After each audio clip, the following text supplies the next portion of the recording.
Hello, how are you right now?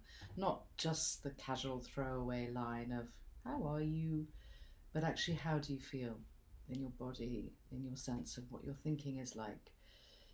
Can you feel tightness? So the shoulders crunched up?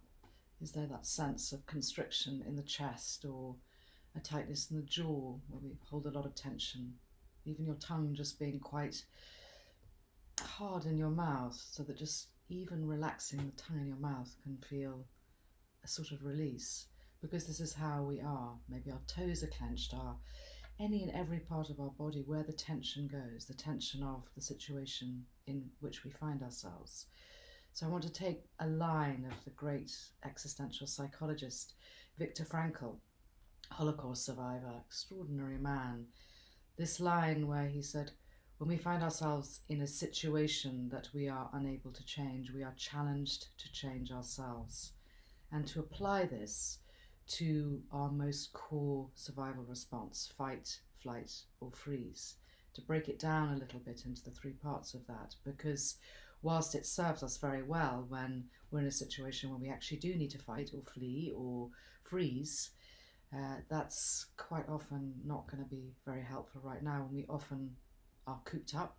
We may find ourselves in a situation where the pumped up state of fight, flight, or freeze really isn't helpful at all.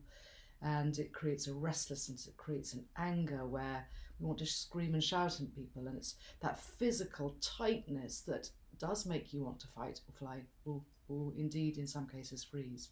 So, pumped up with adrenaline, heart can be racing, the muscles are all tensed, our subtle thinking mind is offline, so decision making is not brilliantly clear, our ability to concentrate is diminished enormously. There's a sense of feeling trapped, of wanting to scream and shout, of wanting to get out, get away. Actually, the whole body and psyche just curled up, coiled up. In that moment, it's really useful to be able to do what animals do when dogs have been fighting, or when animals find themselves escaping from a situation where they've needed to be very pumped up, and they simply shake. They just shake it off. And even if you find yourself in a very confined situation, be it in a workplace because you're a key worker, or you've just got to go into a bathroom because that's the only space available, or even something smaller, that shaking can be simply just shaking your hands, getting rid of stuff. Or it can be shaking like animals do, the full body shake. It can be jumping up and down, waving your arms in the air. It can be dancing. It can be any kind of movement that allows the release of adrenaline and cortisol from the body.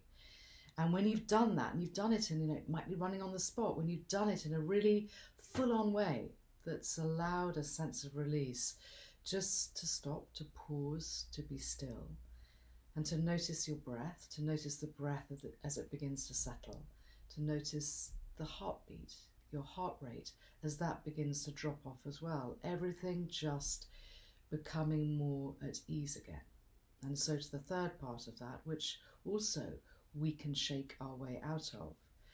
But this applies to all of them and is particularly helpful in the freeze state, because many of us do just find ourselves under extreme stress, feeling paralyzed, that we can't actually move, we can't do anything, we're incapable, we're overwhelmed. It served us very well when we were still in the situation of being the hunted, not always the hunter, where to freeze meant that the hunter, who was fixing on movement, the freeze state meant that the hunted couldn't be seen, but that's not going to be helpful right now. So then we draw back to the thing that applies to all of those, to fight, flight, or freeze, to so many situations now where we feel that there's a sense of loss of control, where we feel overwhelmed, which is, I think it's the word I hear so often at the moment from people, whether it's working with clients or just friends or family. I feel overwhelmed by this. It is overwhelming.